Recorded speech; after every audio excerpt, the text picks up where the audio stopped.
this is you and you want to get here, retirement, financial freedom, wealth, call it whatever you want, and the way that you get there is through this vehicle.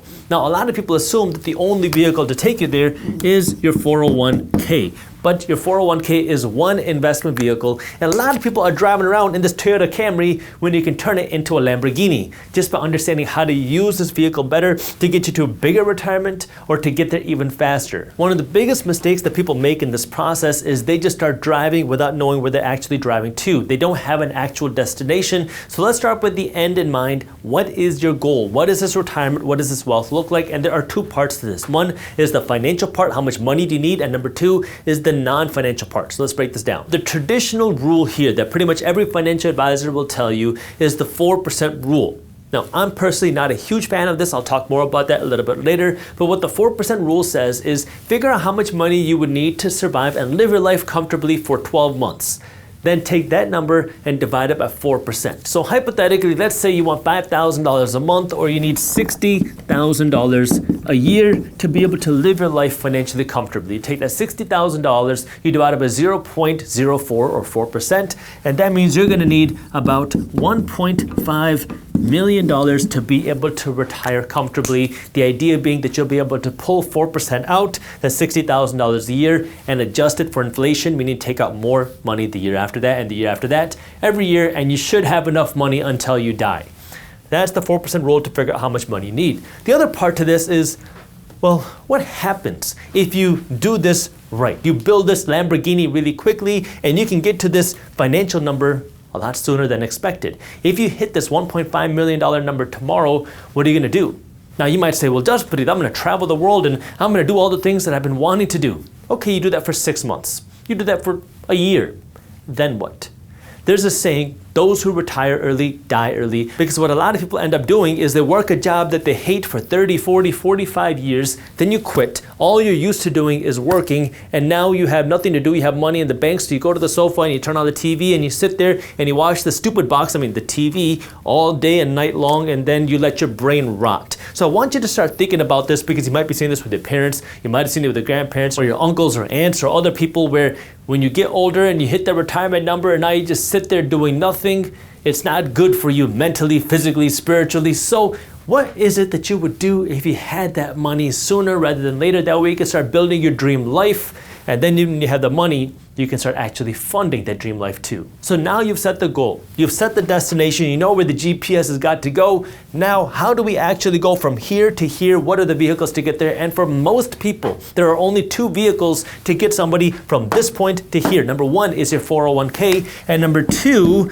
can you guess what it is? This is your house. You buy a house, you pay it off, and now you have this house free and clear plus your 401k, and hopefully these two vehicles will take you to retirement at a young enough age. The problem that we're seeing happen today is that the people that have followed this traditional path, just have a 401k plus your house plus maybe Social Security, that way you can retire comfortably, is failing. These vehicles are not getting people to where they need to be financially for retirement. I mean, we can just do the math. This is the mistake that millions of Americans are making while they're thinking they're doing the right thing. So let's say you work a job, you're making $60,000 a year, a pretty good income, and your company offers a 100% match on your 401k contributions up to 4% of your income. So what do? So now you say, well, that's some free money. So how about I invest 4% of my salary? 4% of $60,000 a year is $2,400 a year that you decide to invest, and then your company doubles that because they're going to match your contribution up to 4%. So your company gives you an additional $2,400 a year that is going to go into this vehicle, your 401k, to help you get to that retirement. So that means you are investing effectively $4,800 a year, and this is what many people call free money, and you hope that this is going to help you get to that retirement number. Well, let's do the math. The average 401k account is growing by 5 to 8% a year. And I'm going to be generous. I'm going to assume that you started getting financially savvy when you were young. So you started investing in your 401k when you were just 25 years old, and you did it for 40 years. You continued investing your money until you were 65 years old. If you got the higher end of returns in the average 401k, which is 8% a year, that means your money would have grown to $1.25 million. But if your returns are not as good as the high end of average and you only got a 5% return, now that means your money only grew to $580,000. Now you can start to see the problem. If you got the higher end of returns, the $1.25 million, you're still quite a bit of ways away from what you needed, the $1.5 million. But there's one bigger problem that a lot of people are overlooking here. This is taxed.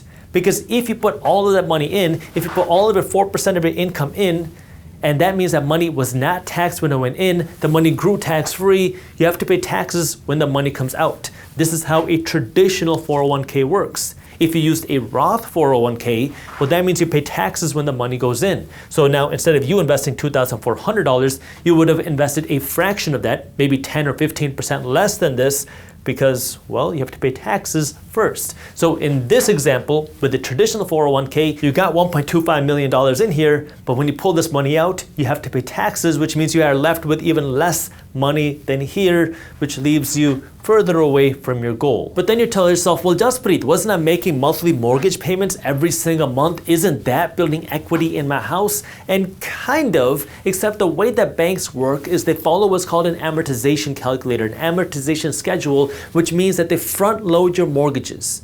So if you're paying $1,800 a month because you financed a $300,000 house, that doesn't mean that $900 is going to principal, meaning building equity, and $900 is going to interest. What actually happens is most of your $1,800 payment is going to interest for the first number of years on your mortgage. Take a look. If you got a $300,000 loan at a 6% interest rate, that $1,800 a month that you're paying is going primarily into your banker's pocket with interest. It's not until year 19 of your 30-year mortgage that half of your monthly payment is going to principal, building equity in your house.